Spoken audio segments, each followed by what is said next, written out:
hoy me cede su espacio, que normalmente ella es la encargada de dar la bienvenida.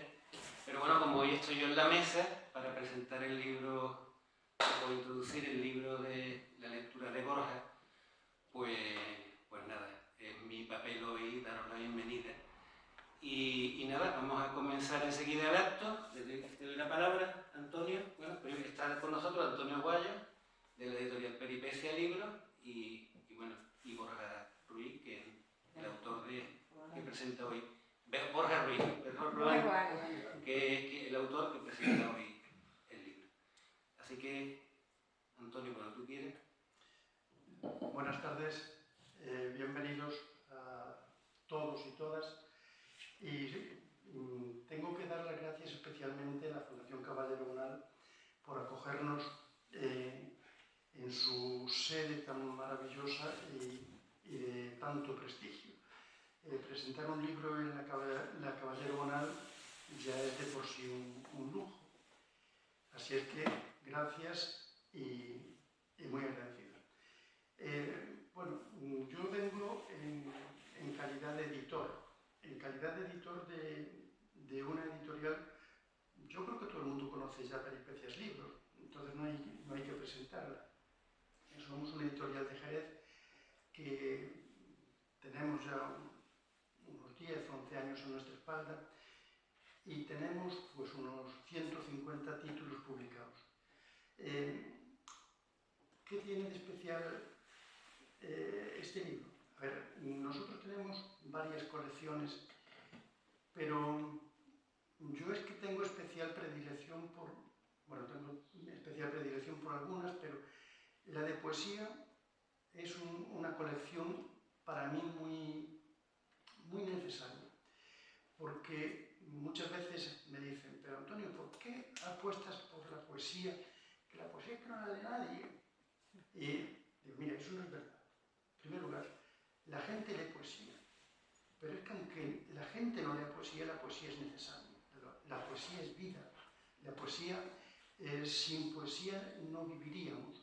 Entonces, creo que tenemos que apostar por esta colección y sobre todo tenemos que apostar por gente joven como Borja. Yo cuando me llegó este manuscrito lo leí y me dejó sorprendido porque es una poesía muy nueva, muy valiente, muy diferente. Y dije, joder, pues este libro tengo que editarlo. Después con Borja ha sido muy fácil. Él me mandó todo, ha sido muy fácil editarlo. Pero es que es un libro de sentimientos, de poesía, pero que trata cosas reales, que trata la vida tal como la vivimos actualmente en el siglo XXI. Y hay un guiño pues, a esos sentimientos, un guiño a la muerte, un guiño a todo.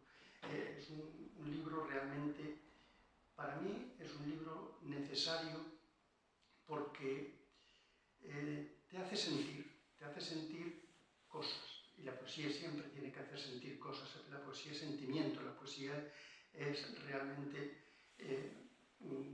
lo que mueve el mundo, o por lo menos así lo quiero creer yo. Y nada, nosotros a partir de empezamos la colección de poesía con un libro que para nosotros fue muy entrañable, que era una antología, no, la obra completa de Nadia Consolani, la viuda de Fernando Quiñones, que era un libro bilingüe, precioso, en el cual Nadia pues, puso toda su ilusión. Y hemos querido mantener el mismo formato, el mismo tipo, prolongar esa calidad, y yo creo que los libros que están saliendo en esta colección de poesía, que me parece que llevan 11 o 12, aquí presentamos alguno más, por ejemplo el de Rosa Muñoz, realmente son libros, para mí, que estamos editando nosotros en la editorial. Tenemos otras colecciones de historia, de arte, de cosas necesarias, pero creo que lo más necesario de todo es la poesía. Y nada, simplemente darles las gracias por estar aquí en una tarde, no voy a decir aciaga, pero es que venir aquí con tanta zambomba, con tanta luz y con tanta parafernalia, creo que es una heroicidad por parte de todos ustedes. Creo que llegar hasta aquí es como coronar el Everest. Entonces, sinceramente, creo que tenemos que estar muy agradecidos a las personas que están aquí acompañándonos, acompañando a Borja. Y a mí solamente me resta darles las gracias a ustedes, darle la enhorabuena a Borja, porque me parece que ha hecho un libro magnífico, y también agradecerle que haya confiado en una editorial pequeñaja, pero que tratamos de hacer las cosas con dignidad.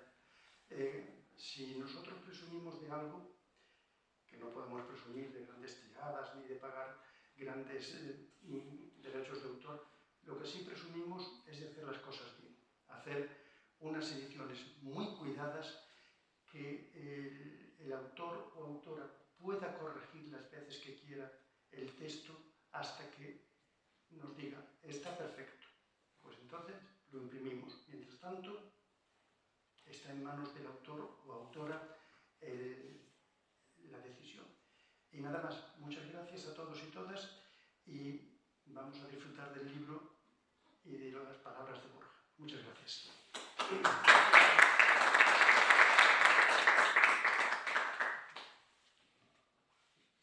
Bien, pues voy a comenzar, digamos, mi intervención suscribiendo todo lo que ha dicho Antonio Aguayo con relación al libro de Borja.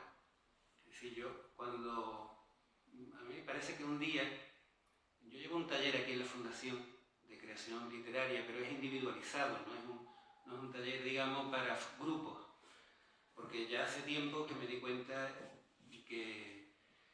que la poesía, no es que no se puedan hacer talleres para grupos, ¿no? O sea, pero bueno, es verdad que la escritura es una cosa bastante, el proceso de creación es una cosa bastante solitaria y que requiere, digamos, una atención bastante especializada, porque cada persona es un mundo, ¿no?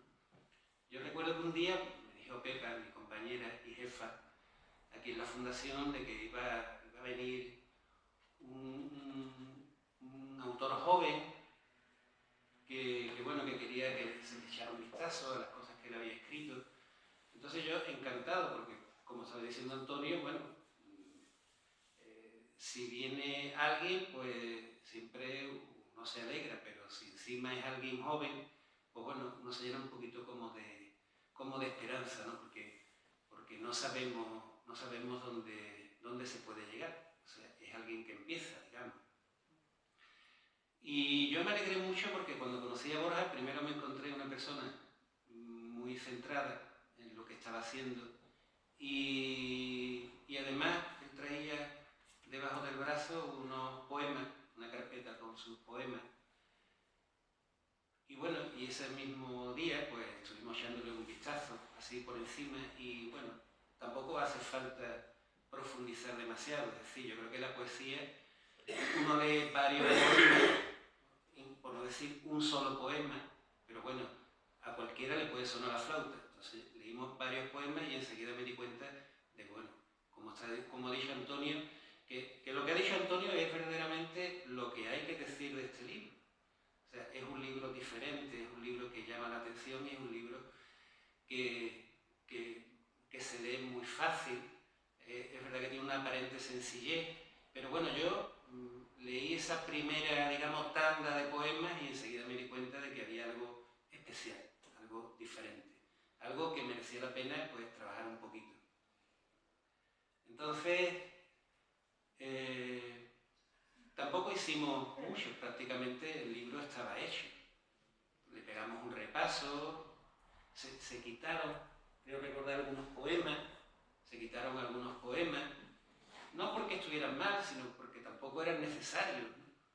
Yo creo que con el libro tal como ha quedado, queda bastante redondo y si quedaron fuera algunos poemas era porque sobraban, verdaderamente. Y el resultado, o sea, y eso lo sabemos ahora mismo porque el libro es redondo.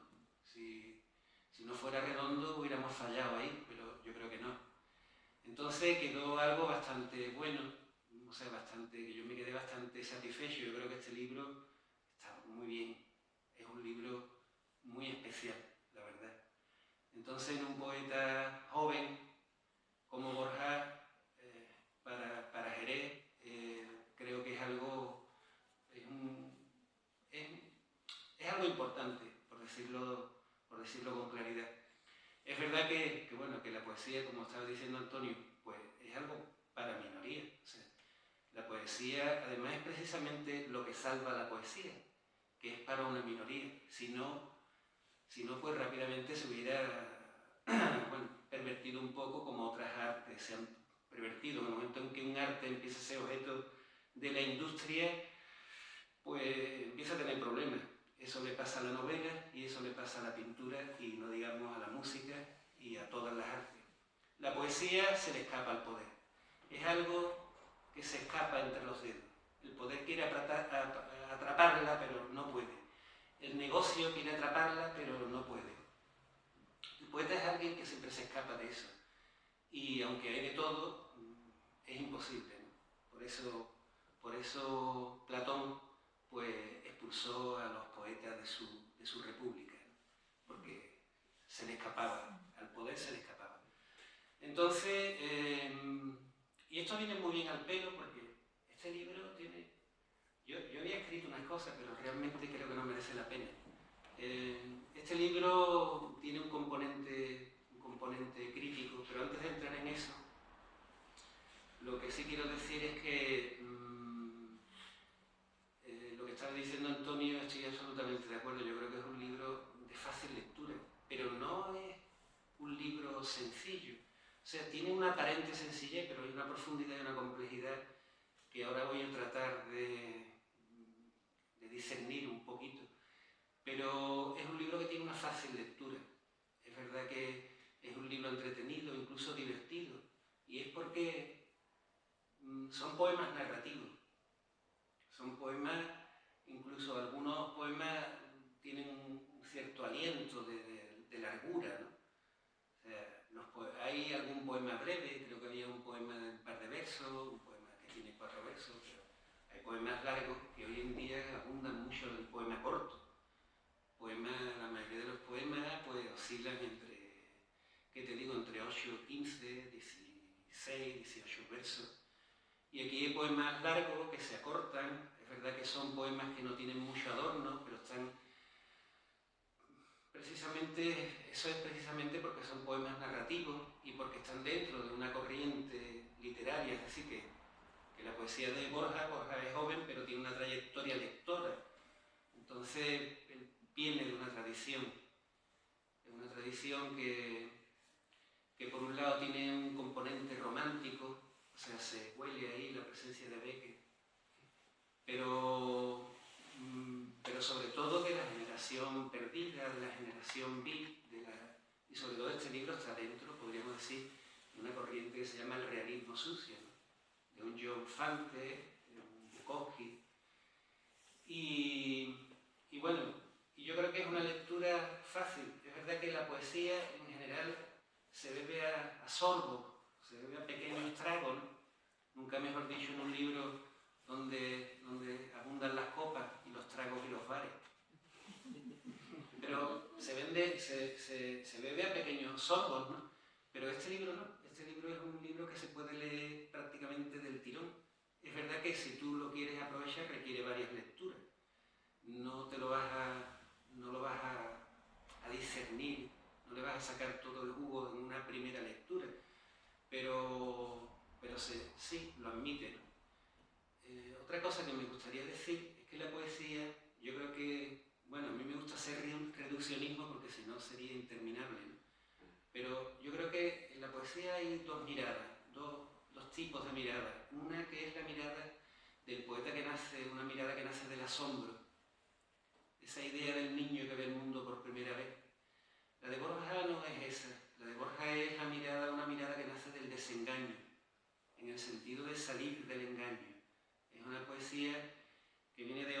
tradición, que es ese niño que, por lo que sea, ha sufrido, sabe lo que es el dolor y entonces de ahí nace digamos, ese desencanto, ese desengaño, ¿no? Pero en ese sentido de salir del engaño, ¿no? De buscar la verdad. Entonces es una poesía que también tiene una gran tradición en España. Antes estábamos hablando de Cervantes, estamos hablando de Quevedo. Bueno, pues son autores que tienen esa mirada, ¿no? Después, por otra parte, yo creo que conviene, ya entrando un poquito más en el libro, él lo ha dividido en 3 partes. Yo le dije, convendría que le diera una narrativa, ¿no? O sea, que le diera unas claves al lector. Entonces él dividió el libro en 3 partes. La primera se llama Pulso de melancolía, la segunda Pulso de pasión, la tercera Pálpito, que digamos responde a esa idea del tiempo de pasado, presente y futuro, pero en realidad hay una narrativa un poquito más compleja. Está por un lado los poemas que tienen esa mirada crítica con la sociedad, porque en realidad este libro es un grito de libertad, es digamos la afirmación de una individualidad, porque yo creo que ahí lo que parte un poco la base del libro es la idea de que estamos un poco como condicionados, como oprimidos por una sociedad, por un sistema que trata de homogeneizarnos, de igualarnos, y que trata de meternos un poquito en vereda y convertirnos en uno más de ese rebaño, ¿no? Esto no es, pero yo creo que trata de convertirnos en votantes, ¿no? Entonces, en ese sentido, ahí hay una rebeldía en la poesía de Borja. Surgen muchos poemas, él lo dice abiertamente. El primer poema, por ejemplo, se llama Una gran mentira. Y es verdad que vivimos en la supermentira, ¿no? Prácticamente. O sea, tratan de convertirnos en consumidores. Todo esto tiene que ver con los avances técnicos, con los nuevos tiempos. Por eso Antonio hablaba de que es una poesía actual, es una poesía contemporánea en su expresión y en su contenido. Y después, por otra parte, estamos hablando de la narrativa del libro, pero aparte de esa perspectiva, esa visión crítica que va apareciendo por ahí en muchos de los poemas, también hay otras muchas cosas. Ahí está volcado, decía Antonio, la realidad, podríamos decir, las cuestiones más cotidianas, las experiencias más inmediatas están ahí puestas, a veces de manera prosaica, casi soez, ¿no? Hay insultos, ¿no? Aparecen de pronto un insulto, me cago en tus muertos, dice de pronto. O sea, es una libertad y es una manera, digamos, de entender la expresión poética que a mucha gente le puede resultar un poco chocante, ¿no? Porque, bueno, hay sensibilidades para todo, ¿no? Pero que yo creo que a cualquiera le puede, incluso a poetas, porque es algo un poco diferente, la verdad. Pero bueno, es que estamos viviendo en tiempos diferentes, ya la mayoría nos vamos haciendo mayores, por no decir viejos. He leído hace poco que una nueva nomenclatura para las diferentes edades. Yo estaría, se supone que en la Edad Media, faltaría el caballo, la espada, la Edad Media que va de 55 a 66 o 67. Estupendo, porque yo creía que que ya había entrado en la vejez, ¿no? Pero bueno, es verdad, son otros tiempos, son otras maneras de pensar, otras maneras de expresarse. De todas maneras, yo creo que Borja es disruptivo, o sea, de cualquier forma, incluso hoy en día es algo diferente, es una cosa que choca, ¿no? Verdaderamente. Pero ahí está su valor. Yo creo que a eso es precisamente a lo que no tiene que renunciar. Es decir, eso es lo que lo diferencia. Y a estas alturas lo importante es que uno sea reconocible por su voz, por su discurso. Hay, de todas formas, este libro está lleno de contrastes. No me quiero enrollar más porque que Borja lea algún poema y que de alguna manera ilustre lo que digo. Pero hablando de ilustración hay que destacar desde el punto de vista de la edición que ha estado al cuidado de Antonio Aguayo. Después de sus palabras, yo sé, ahora entiendo el porqué, ha querido él hacerse cargo personalmente de la edición, que por otra parte ha quedado preciosa y que hay que agradecerle el trabajo que ha hecho. Pero bueno, también tiene la ilustración de la portada, que era Antonio Moscoso, que yo no lo conozco, pero está muy bien, es preciosa, divertidísima. Muestra ahí a dos esqueletos que están bailando, yo supongo que por bulería o algo así, ¿no? Por bulería. Pero tiene ahí dos corazones, ¿no? Dos corazones porque son dos esqueletos que están vivos, están muy vivos.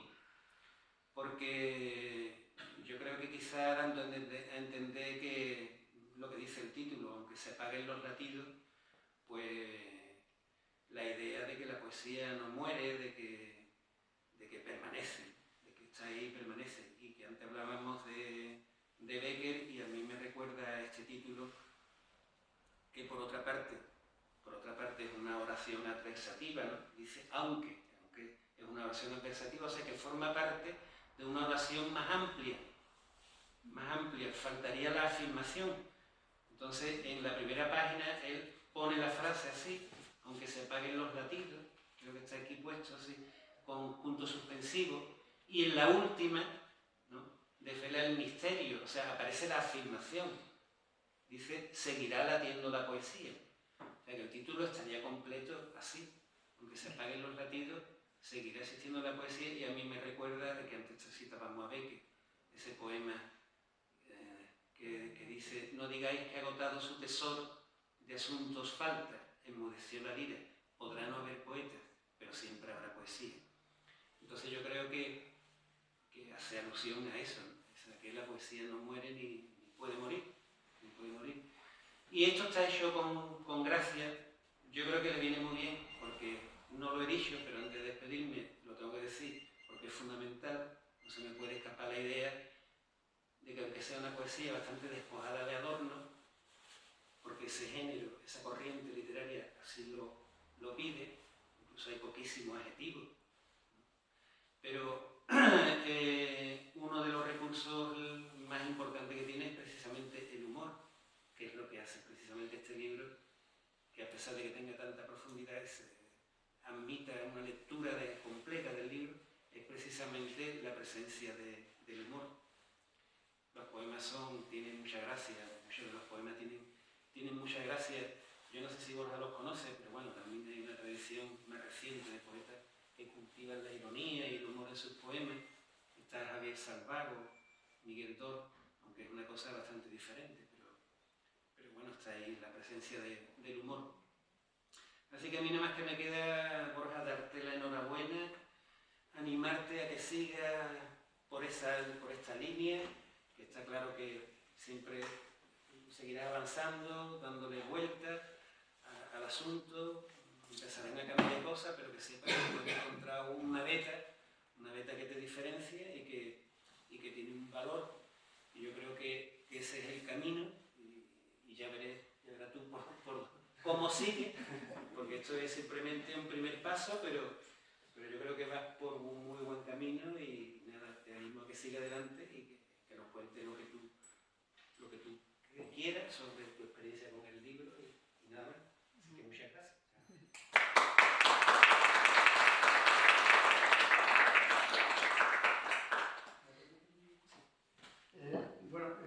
Simplemente quería aclarar que la cubierta, como ha hablado de la cubierta y yo soy el editor, Borja me mandó 3 dibujos. Pero a mí este me pareció el más divertido, el que mejor reflejaba la obra y el más provocador. Y creo que todo el libro de Borja es una pura provocación. y es que la poesía tiene que ser provocación, o por lo menos tiene que tener una parte de provocación. Y nosotros tenemos una máxima de que en las cubiertas de los libros de poesía no pueden ir color. Sin embargo, aquí hicimos una excepción. Dijimos, los dos corazones que vayan en rojo. Entonces, me parece que la cubierta refleja muy bien lo que sería el interior, y de los tres dibujos que me mandó, este me pareció el más adecuado, el mejor, el más divertido y el más provocador. Entonces, era simplemente aclarar la cubierta, nada más. Gracias. Pues nada, lo primero, agradecido de corazón total a mi amigo Ricardo, a mi amigo Antonio Guayo, a Pepa y a toda la fundación, porque no me esperaba hace un año o meses estar aquí sentado. No me lo esperaba para nada, la verdad. Y bueno, hablando de la portada, decir que un amigo mío, Antonio Moscoso, torero, artista, y le pedí que me dibujara algo, y le pedí que se inspirara mucho en el pintor jerezano Ragel. Y creo que se aprecia bien, ¿no? Que es muy Ragel. Si tú te vas ahí a tomarte una copita al tabaco... La comedia. Ah, no, la pandilla. Ah, pandilla, no, la te vas allí, pues se ve claramente estos esqueletos, ¿no? Misteriosos, alegres y festivos, por una parte, ¿no? Entonces, bueno, yo me he preparado aquí un discurso, porque es mi primera vez, entonces no puedo improvisar, pero creo que también es bueno dejarlo por escrito por mostrar más realmente lo que llevo dentro, ¿no? Y lo que quiero explicar y que no se me escape nada. Entonces, como introducción, había preparado que lo escribí esta mañana porque lo que voy a leer es cierto, que esta mañana me estaba leyendo el Quijote y vi una frase que me cautivó, que dice: todavía es consuelo las desgracias hallar quien se duela de ellas. Que el fragmento completo y que da sentido sería algo así.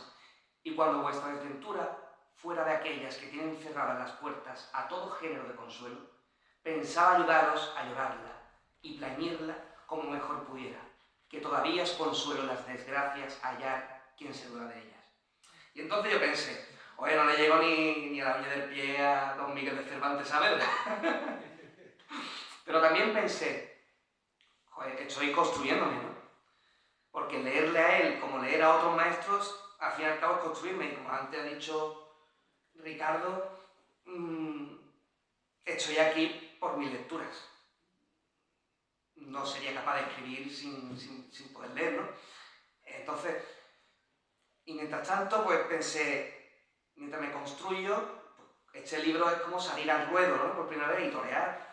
Aunque torear va aquí ya como si fueran miuras, ¿no? Que algún día ya vendrán los miuras. Pero bueno, volviendo a la frase, me cautivó porque en el fondo este poemario también es un consuelo. O al menos yo intento que sea un consuelo primero para mí mismo,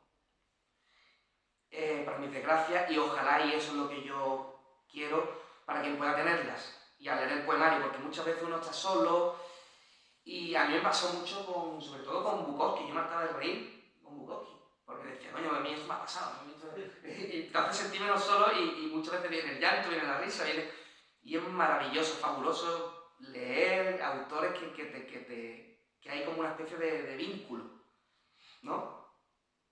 Entonces, pensé esto, ¿no? Y porque al final vivo una época en la que yo noto que hay hoy en día muchos gurús, muchos sabiondos, muchos hechos así. En vez de, como dice el Quijote, sencillamente no me diga lo que hace, sino ayúdame, acompáñame en el sentimiento, ¿no? Que es lo que le dice el Quijote a este muchacho.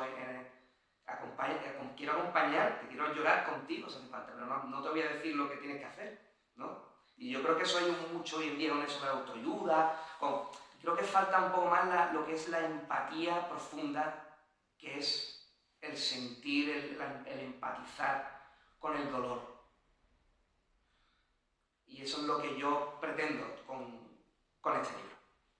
Y bueno, ahora la pregunta, ¿no? ¿Cómo nace el libro?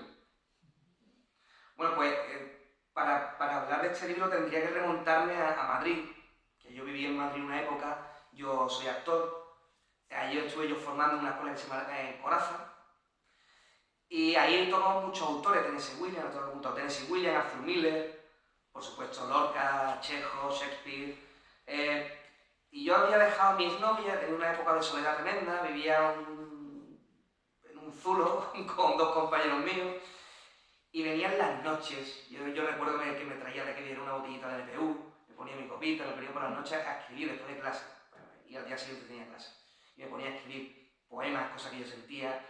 No sé si alguno de esos poemas están aquí, creo que uno o dos sí, pero bueno, al final es, como bien dijo Ricardo antes, se nota, ¿no? Que todo esto viene de una frustración, todo esto viene de un desengaño, ¿no? ¿Y qué pasó? Que ahí, en ese caso en Madrid, fue un desamor. Pero luego vino algo más fuerte todavía, porque para mí el amor es muy importante, por supuesto, pero para mí hay algo aún más importante que el amor, que es la vocación. Que para mí es el amor más grande, ¿no? Y yo siempre he tenido vocación de escribir, pero en aquel entonces mi vocación más grande fue la de actuar. Y yo empecé a actuar, he hecho algunas películas, he hecho series, y de repente vi lo que dice Ricardo del desengaño, ¿no? Vi cómo es la realidad de la industria, vi que no hay ningún tipo de al final no estoy leyendo, vi que no hay ningún tipo de amor por arte, que simplemente hay un relato y vamos a rodar este relato, ¿no? Para conseguir público, para conseguir, al fin y al cabo, dinero, pero no hay, como cuando leo a Cervantes, o como cuando veo una película de Hitchcock, ¿no? O como veo una película ¿quién te digo yo?, de John Ford, que se ve el amor, o el por el arte, o el querer mostrar una realidad, o el querer, como dice Antonio, provocar algo, ¿no? en el espectador. Y en ese sentido, pues me vino, como he dicho antes, el desengaño por el amor más grande que yo tengo, que es la vocación. Entonces, a partir de ahí, nace este poemario. A partir realmente del desengaño en mi vocación. Y casualidades del destino de la vida, gracias a un desengaño de una vocación, me viene otra vocación, que es la de escribir, ¿no? Es cierto que yo escribía ya de niño, pero desde este incidente en mi vida, aún sentía aún más la llamada de escribir, porque es algo que yo creo que se habrá hablado mucho, ¿no? Que escribir tiene un elemento muy de acudir, ¿no? Cuando uno está desolado, porque cuando escribe uno se siente más, no sé explicarlo con palabras, pero uno se siente muchísimo más mejor. O sea, yo lo podría explicar, que además lo he escrito aquí, que es como soltar la mierda, ¿no? Porque al final hay un evento de alquimia, de convertir lo que es la mierda en oro. O sea, el dolor en oro, ¿no? En algo preciado. Entonces,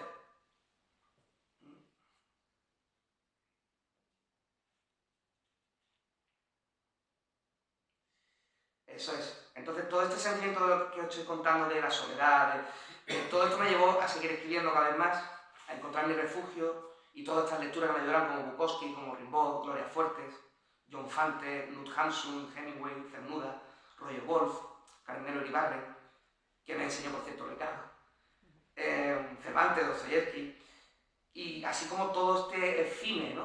O sea, al final, hay una cosa que me decía mi maestro Coraza ahí en la Escuela de Actores de Madrid, que dice: un artista, cuando no le llaman para trabajar o cuando no está en algo, tiene que nutrirse, que es lo que él llamaba una espera activa, ¿no? Como el trabajo llegará, ya sea en forma de libro, ya sea en forma de un proyecto cinematográfico o una pintura, pero mientras que no llega ese trabajo, que no te llamen o que tal, nutrirte, para cuando te llamen, estar preparado, ¿no? Para cuando te llamen, corten acción, ¿no?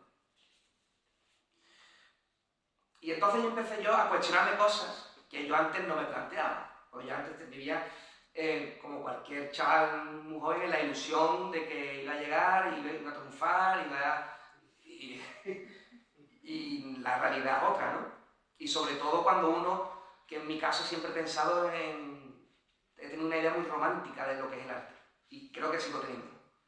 Y claro, me encontré con todo eso que he dicho de que de arte nada, aquí lo que hay es Industria de dinero. industria, dinero, corten, venga, corten, vamos a cortar porque hay que comer, se nos va el horario, si no se nos va el dinero, y ya que acaba esto ya. No hay una... Entonces esto es lo bonito de escribir también, porque no dependes de nadie, ¿no? Estás tú solo con la página en blanco y eres tú con tus demonios, con tus pensamientos, con tus sentimientos, y es una lucha contra un espejo, realmente, contra ti mismo. Y entonces, pues todo esto viene porque a mí me ayudó muchísimo a salir de este engaño una obra de teatro que hice en el último curso ahí en Madrid, de comedia sin título de Lorca. Y ahí entré en una especie de depresión, porque a mí me tocó hacer del autor, y el autor es Lorca. Lorca además no tuvo mucho episodio depresivo, Lorca era muy depresivo. Entonces yo cuando me metí en el personaje, porque además yo no sé si conocéis el método Stanislavski, hay mucho de meterse en el método, en el papel, entonces yo me metí muchísimo. Y eso a mí me causó, lo pasé fatal, pero también es muy bonito luego, ¿no? Sentir que lo has dado todo por un personaje y en este caso por un texto. Y quiero rescatar el texto, que es el inicio de Comedia sin título, que dice así. Y creo que viene al pelo total de lo que es este poema. Dice: no voy a abrir el telón para alegrar al público con un juego de palabras, ni con un panorama donde se vea una casa en la que nada ocurre, y a donde dirige el teatro sus luces para entretener y haceros creer que la vida es eso. No. El poeta, con todos sus 5 sentidos en perfecto estado de salud, va a tener no el gusto, sino el sentimiento de enseñaros esta noche un pequeño rincón de realidad. Ángeles, sombras, voces, liras de nieve y sueños existen y vuelan entre vosotros, tan reales como la lujuria, las monedas que lleváis en el bolsillo, o el cáncer latente en el hermoso seno de la mujer, o el labio cansado del comerciante. Venís al teatro con el afán único de divertiros y tenéis autores a los que pagáis y es muy justo, pero hoy el poeta os hace una encerrona porque quiere y aspira a conmover vuestros corazones enseñando las cosas que no queréis ver, gritando las simplísimas verdades que no queréis oír. Diréis que esto es un sermón, y bien, es que es feo un sermón. Casi todos los que me oyen han dado un portazo y han salido de casa dejando a su padre o a su madre en un momento en que por su bien les reñían, y en este instante darían todo lo que tienen, hasta los ojos, por volver a oír las dulces voces desaparecidas. Lo mismo ahora, pero ver la realidad es difícil, y enseñarla mucho más. Es predicar en desierto. Entonces este poemario, al igual que el discurso que da el autor en Comedia sin título, es una declaración de intenciones. Es decir, al igual que el autor de esta obra de teatro, pretendo zarandear y conmover metiéndolo en la llaga, porque al final esa es la catarsis. Como hizo Hamlet con su tío, quien se ofenda es porque no comprende que decir las verdades que duelen y que primeramente lo duelen a uno mismo antes que al lector crea comunidad. Como los primeros hombres pintando, ¿no?, el ritual y cazando alrededor de la hoguera. Bueno, esta sería mi presentación. Y ahora voy a leer unos poemas. Y antes de empezar, bueno, me gustaría recalcar que hay una frase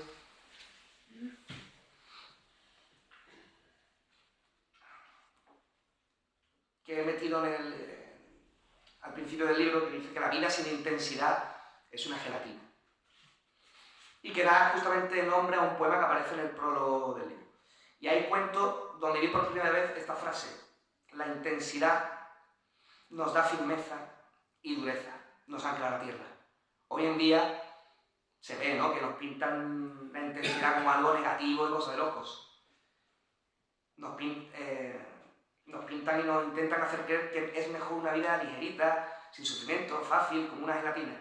Y esto es una cosa que saco de una conversación con Ricardo, Pero vivir así es como intentar caminar en un castillo hinchable para niños. ¿No? Que tú estás ahí intentando andar y yo, uy, que me caigo. ¿No? O sea, eso es endeble, no estás firme. Entonces la intensidad es como te da firmeza, te ancla, ¿no? También te ayuda a conocerte a ti mismo.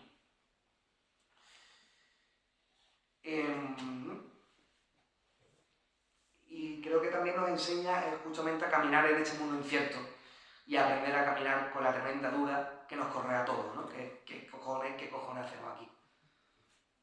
Nos regala la seguridad de saber que podremos atravesar la tormenta una vez más y que saldremos de ella aún más fuertes que antes. Y como decía Bukowski, lo importante es saber atravesar el fuego. Entonces, voy a proceder a leer unos poemitas. Por supuesto.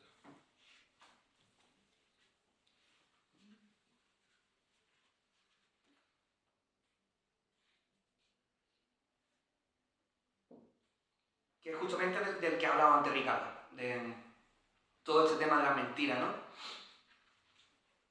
Y antes de leerlo quiero recalcar eso, que uno cuando uno lo tiene muy fácil para ver la mentira, uno solo tiene que coger el móvil. Ya está, es tan sencillo como eso, meterse en Twitter, en Instagram, en Facebook, cualquier red social, y hay una cantidad de bulos, una cantidad de... Pero ya no solo eso, es que nosotros mismos, el pueblo, los ciudadanos de a pie, nos mentimos a los demás y lo primero de todo nos engañamos a nosotros mismos, ¿no? Con esta cosa del cuerpo perfecto, de la búsqueda del modelo, ¿no? De ser como una especie de maniquí, de un escaparate, ¿no? Como tiene que ser perfecto. Y esto es lo que me inspiró, esta idea, a escribir este poema. Se titula Una gran mentira. Rodeado de pantallas, emboscado por las oscuras redes del marketing, ninguneado, pisoteado, ridiculizado y esclavizado por toda esta basura que nos rodea. Este juego absurdo de maniquíes que no saben que están vivos, puestos por voluntad propia en escaparates con cadena perpetua. Y siéntete agradecido.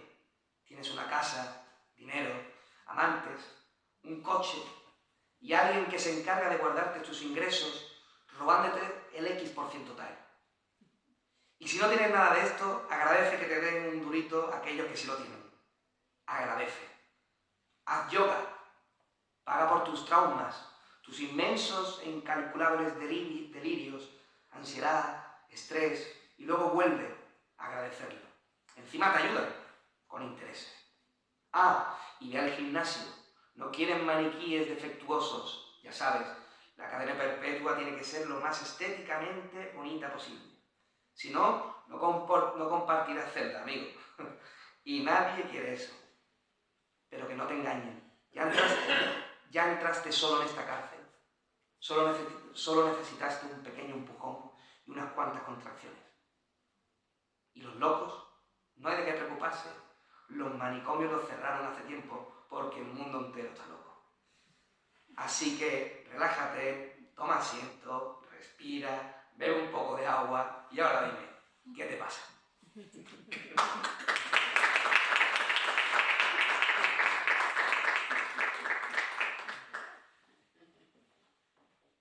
Había de uno no tan gracioso. Eso digo que es un libro de contraste. Un poco. Se titula 8 minutos. He tachado nombres que corrían por mis venas. Nombres que durante mucho tiempo lo significaban todo para mí. Pero el tachón se queda en el papel, no se va. Por mucho que piensen que me hacía daño, por mucho que la rabia endurezca mis nudillos, por mucho que el dolor de la pérdida ahogue toda posibilidad de lágrimas que deberían anegarme en un océano imparable, pero no se borra. No puede borrarse la amistad que no se escribe, que se tatúa sin otra opción que en la carne.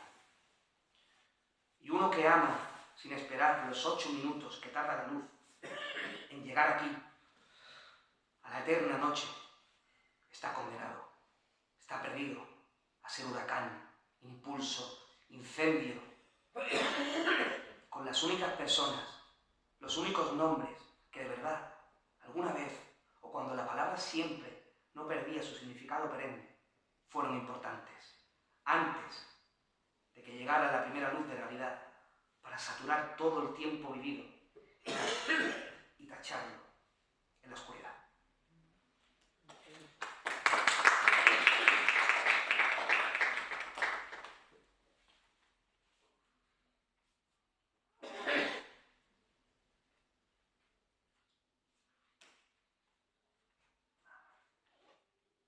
Este es el que hablé antes, que se titula igual que la frase que está a modo de prólogo.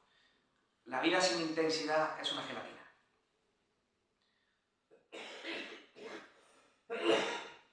Odio cuando se usa la palabra intensidad como un defecto solo de parias y locos.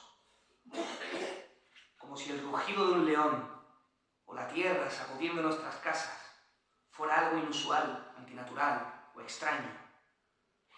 Ven peligro en el gato ronroneando el pecho y en el perro que lame la cara. Los besos y los te quiero con verdad y sin protocolos se vuelven alertas para telefonear al manicomio más cercano.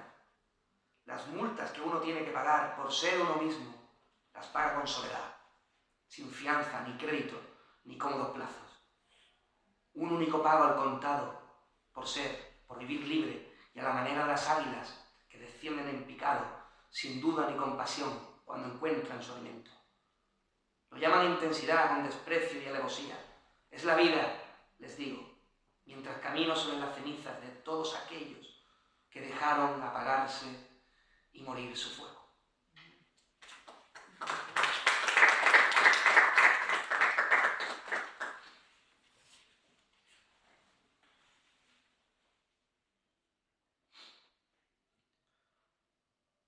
Deja que sigan contando hasta 10. Y de mis entrañas nace, sin previo aviso, la rabia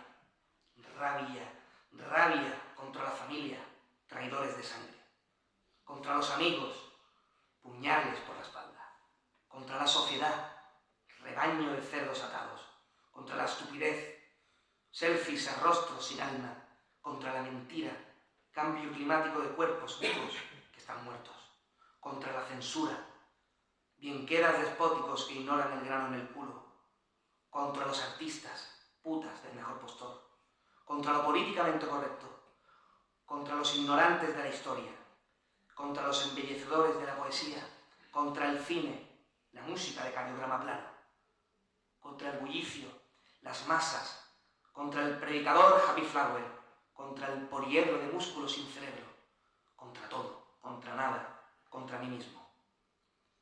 La lucha, una vez más, el corazón que late, aunque se apaguen los latidos, aunque el knockout me tumbe y sigan contando hasta 10. Que lo hagan, que cuenten, que yo me levantaré desde la derrota con la misma rabia hacia todo lo latente contra mi alma. 6, 7, 8, 9, sigue en pie. Sangre que corre por mi mejilla, directo de izquierda, directo de derecha, crochet de derecha, gancho de izquierda. Nadie se espera que te levantes, se confían, descuidan su defensa, infravaloran la mano manchada de tinta. Podrán conmigo, pero nunca podrán con este latido en verso que esconden las palabras.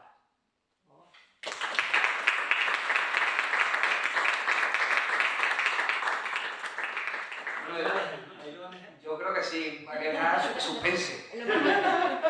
Lo va a dejar lo más alto. Bueno, pues nada, Antonio, si quieres decir algo para despedirte. No, simplemente que escuchando recitar a Borja su poesía adquiere una dimensión y una altura que no la tiene cuando lo lees. Para mí, a ver, yo reconozco que el libro me lo leí de un tiro, que no se debe hacer. Pero, En este caso sí. Pero cuando me llegó lo leí, además se lee muy rápido.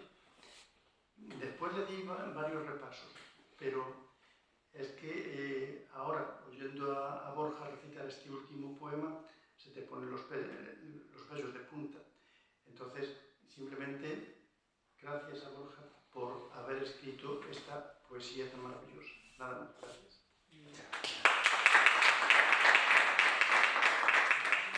Sí, yo un poco lo mismo, es verdad que bueno, que no en vano, no lo he dicho, pero bueno, en la solapa vino un poco el currículum de Borja y ahí pone que bueno, estudió arte dramático en Sevilla, que después estuvo en Madrid. Claro, el hecho de ser actor, eso también te ayuda mucho, es una parte que te va a ayudar mucho a la hora de presentar tus libros y de leer tus propios poemas y de interpretarlos. Eso yo creo que ayuda mucho.